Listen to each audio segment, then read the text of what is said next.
Assalamualaikum warahmatullahi wabarakatuh. Perkenalkan, nama saya Siti Alimah dengan NIM 650-120-12-16.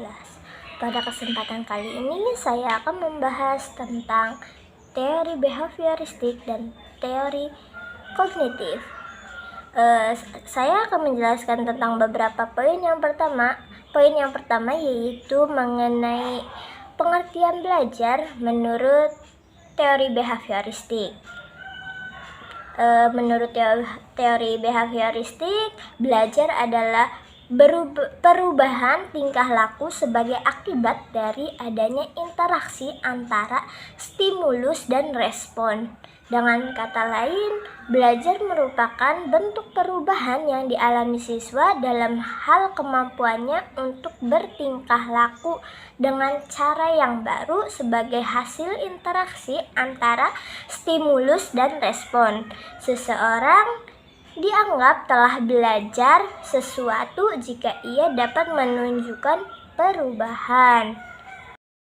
Nah, pengertian belajar menurut teori kognitif yaitu tingkah laku seseorang ditentukan oleh persepsi serta pemahamannya tentang situasi yang berhubungan dengan tujuan belajarnya. Belajar merupakan perubahan persepsi dan pemahaman yang tidak selalu dapat terlihat sebagai tingkah laku yang nampak. Poin yang kedua yaitu mengenai pandangan para ahli tentang teori belajar. Yang pertama, teori belajar behavioristik. Nah, menurut John Borders Watson 1878 sampai 1958, belajar adalah proses interaksi antara stimulus dan respon. Namun, stimulus dan respon yang dimaksud harus berbentuk tingkah laku yang dapat diamati dan dapat diukur. Dengan kata lain, walaupun ia mengakui adanya perubahan-perubahan mental dalam diri seseorang selama proses belajar, namun ia menganggap hal-hal tersebut sebagai faktor yang tak perlu diperhitungkan. Ia tetap mengakui bahwa perubahan-perubahan mental dalam benak siswa itu penting. Namun semua itu tidak dapat menjelaskan apakah seseorang telah belajar atau belum karena tidak dapat diamati.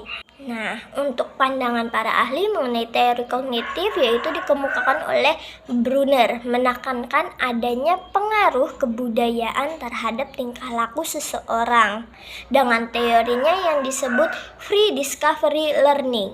Ia mengatakan bahwa proses belajar akan berjalan dengan baik dan kreatif jika guru memberikan kesempatan kepada siswa untuk menemukan sesuatu konsep, teori, aturan, atau pemahaman melalui contoh-contoh yang ia jumpai dalam kehidupannya. Jika Piaget menyatakan bahwa perkembangan kognitif sangat berpengaruh terhadap perkembangan bahasa seseorang, maka Brunner menyatakan bahwa perkembangan bahasa besar pengaruhnya terhadap perkembangan kognitif. Poin selanjutnya yaitu mengenai persamaan dan perbedaan teori behavioristik dan teori kognitif. Untuk persamaannya yaitu siswa harus aktif dalam belajar. Sedangkan perbedaannya, teori behavioristik menekankan interaksi stimulus dan respon, menekankan pada hasil belajar dan mementingkan pembentukan reaksi atau respon. Sedangkan teori kognitif menitikberatkan proses belajar, pembelajaran yang berorientasi terhadap intelektual. Poin selanjutnya yaitu mengenai penerapan inovasi pembelajaran teori behavioristik. Pada zaman modern ini, aplikasi teori behavioristik berkembang pada pembelajaran dengan PowerPoint dan multimedia. Dalam pembelajaran dengan PowerPoint, pembelajaran cenderung terjadi satu arah. Materi disampaikan dalam bentuk PowerPoint yang telah disusun secara rinci. Sementara itu, pada pembelajaran dengan multimedia, siswa diharapkan memiliki pemahaman yang sama dengan pengembang. Materi disusun dengan perencanaan yang rinci dan ketat dengan urutan yang jelas. Latihan yang diberikan pun cenderung memiliki satu jawaban yang benar. Nah, untuk penerapan inovasi pembelajaran teori kognitif, contohnya pada pembelajaran mandiri, di mana siswa dapat belajar dengan tingkat perkembangannya sendiri sesuai dengan kecepatannya sendiri. Sebagaimana yang disampaikan Piaget dalam teorinya bahwa tujuan utama dalam proses pembelajaran adalah menghasilkan manusia yang memiliki kemampuan untuk melakukan sesuatu yang baru. Selain model pembelajaran mandiri, model diskusi dengan memfokuskan pada perkembangan siswa dan guru sebagai fasilitator untuk membantu siswa berkembang sesuai dengan struktur kognitifnya juga merupakan contoh penerapan teori kognitif.